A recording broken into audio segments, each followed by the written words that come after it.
Fasciitis या pre cellular cellulitis जो है उसके अंदर भी इसी तरह से मार्जिन पे पेनफुल स्वेलिंग होती है, तो वो आप लोग इसमें लिख सकते हैं।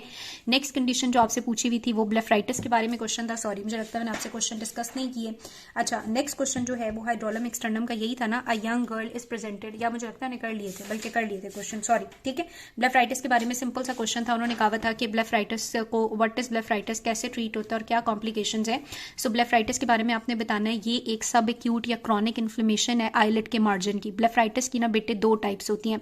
हम कहते हैं कि ये आईलिड है ना, आईलिड के ये मार्जिन हैं, ठीक है, तो हम कहते हैं एंटीरियर ब्लेफराइटिस भी होता है और पोस्टीरियर भी होता है। एंटीरियर वो होगा जिसमें एंटीरियर ग्लैंड्स इन्वॉल्व होते हैं यानी जीस और मॉल, और पोस्टीरियर वो जिसमें पोस्टीरियर ग्लैंड्स इन्वॉल्व होते हैं यानी मेबोमियन ग्लैंड। तो अगर पोस्टीरियर ग्लैंड्स में इन्फेक्शन होगा तो मेबेनाइटिस बोलेंगे उसको, और एंटीरियरली फिर इन्फेक्शन हो भी सकता है या कोई डिसऑर्डर भी हो सकता है। तो एंटीरियर ब्लेफराइटिस में इन्फेक्टिव या अल्सरेटिव ब्लेफराइटिस वो होगा जो स्टेफेलोकोकल इन्फेक्शन की वजह से होगा जीस एंड मोल के, और नॉन इन्फेक्टिव वो होगा जिसमें जीस और मोल का कोई डिसऑर्डर होगा।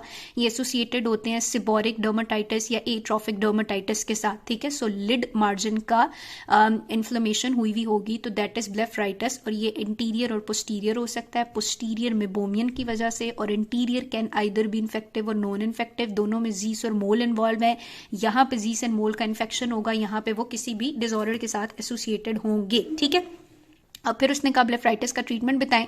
तो बेटे चूंकि ब्लेफराइटिस तीन तरह का है तो हम तीनों का ट्रीटमेंट जल्दी से देख लेते हैं। एंटीरियर ब्लेफराइटिस में क्या, आपके ये जो आईलिड मार्जिन होते हैं ना, इनका मसला होता है, तो सबसे पहले इंपॉर्टेंट चीज तो ये होती है कि हम इनको कहते हैं जी सफाई का ख्याल रखें। ठीक है, ये आपके पास जो है वो एंटीरियर ब्लेफराइटिस है, वो भी वो वाला है, इन्फेक्शियस है। ठीक है, इस इन्फेक्शियस में ये होगा कि इसमें ना कास्ट्स होती हैं, और उन कास्ट को जब ये रिमूव करेगा तो यहाँ पे ब्लीड करेंगी। लेकिन जो स्क्वेमस है, जो नॉन इन्फेक्टिव होता है ना, उसमें सिर्फ डेंड्रफ होता है। और जो पोस्टीरियर ब्लेफराइटिस होता है उसमें ये मेबोमियन ग्लैंड की जो ऑरिफिस होती हैं, यहाँ पे कुछ स्मॉल ग्लोब्यूल्स और ऑयल ड्रॉपलेट्स की तरह के ग्लोब्यूल्स होते हैं, जैसे हमें पता चलता है। देखो ना, लिड का मार्जिन है तो ये पोस्टीरियर है, डेंड्रफ है तो ये नॉन इन्फेक्टिव है। और अगर इस तरह के कास्ट हैं और अगर उनको रिमूव किया जाएगा और ग्लूइंग हुई हुई है लैशेस की और ये ब्लीड करेंगे तो दिस इज योर इंटीरियर या इंटीरियर अल्सरेटिव या इन्फेक्टिव ब्लेफराइटिस। ठीक है, तो तीनों में देखो लैशेस खराब है ना, तो सबसे इंपॉर्टेंट चीज ये होती है कि हम कहते हैं आईलिड की हाइजीन का ख्याल रखें, ये इंटीरियर में मेन स्टे होती है।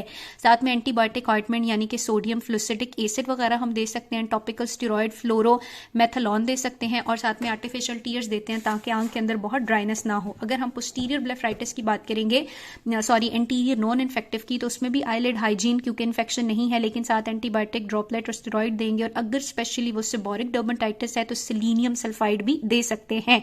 पोस्टीरियर ब्लेफराइटिस में चूंकि इन्फेक्शन होता है मेबोमियन ग्लैंड का, तो सिस्टेमिक एंटीबायोटिक मेन स्टे होती हैं, टेट्रासाइक्लिन, डॉक्सासाइक्लिन 250 mg। हाइजीन का ख्याल रखें, एंटीबायोटिक स्टेरॉइड्स लेगा टॉपिकल, और साथ में आर्टिफिशियल टीयर। तो ओवरऑल बिट इतना आसान सा है, अपनी आईलिड्स का ख्याल रखें, स्टेरॉइड दें, आर्टिफिशियल टीयर्स दे दें, और साथ में एंटी ऑइंटमेंट्स दे दें।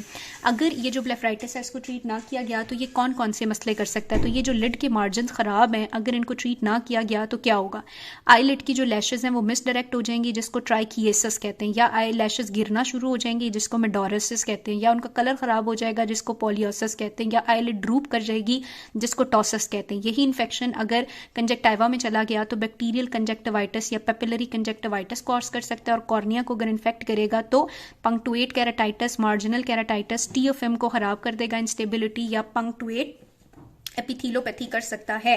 फिर उन्होंने बेटे ट्राइकेसिस, मैंने बताया आपको मिसडायरेक्टेड आईलैशेस को कहते हैं। क्यों ट्राइकेसिस होती है, इसके कॉजेज एक क्वेश्चन में पूछे हुए हैं ब्लेफराइटिस में। अभी हमने पढ़ा कि इसकी कॉम्प्लिकेशन ये है कि इसमें ट्राइकेसिस हो जाती है, नंबर 1।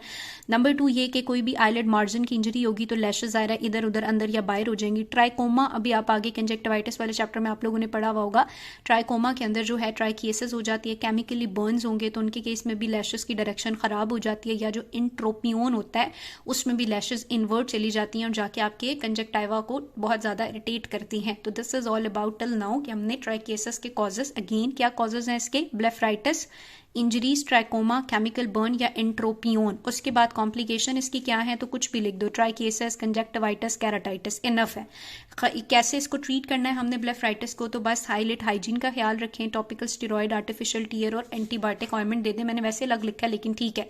ब्लेफराइटिस है क्या, आईलिड मार्जिन की स्वेलिंग को कहते हैं। इंटीरियर पोस्टीरियर मेबोमनाइटिस होगा, इंटीरियर कैन बी इन्फेक्टिव और नॉन इन्फेक्टिव। उसके अलावा हाइड्रोलम एक्सटर्नम क्या होता है, जब पेनफुल स्वेलिंग होती है और पस जो है वो मार्जिन की तरफ आ रही होती है। डिफरेंशियल डायग्नोसिस पेनफुल स्वेलिंग के एक्सटर्नम, इंटरनम, सेलुलाइटिस, फेसाइटिस या क्लीजियोन हो सकता है। क्लीजियोन और स्टाई को डिफरेंशिएट करना तो बहुत ज़्यादा आसान था। और फिर ये सारा क्लीजियोन के रिलेटेड बेटे वही लाइपोग्रेनुलोमा है। और इसके जो डिफरेंशिएटिंग या डायग्नोस्टिक पॉइंट्स हैं वो ये कि ये पेनलेस स्वेलिंग होती है, इसका ट्रीटमेंट कंजर्वेटिव मेडिकल सर्जिक में इंसीजन एंड क्यूरेटार्ज है। और इसकी complication disfigurement, mechanical effect, drooping of eyelid, blood vision या इस तरह की चीज़ें हो सकती हैं। ठीक है, तब ये मैं आप लोगों के लिए जो है वो डेली इसको सॉल्व करूंगी और आप लोगों से शेयर करूंगी। तो इनको आप लोग ज़रूर देखें, इसमें से कोई मसला हो या इसको कैसे इंप्रूव किया जा सकता है इसके बारे में भी मुझे ज़रूर बताएं। आपकी कोई भी राय या कोई भी सजेशन है, मोर देन वेलकम।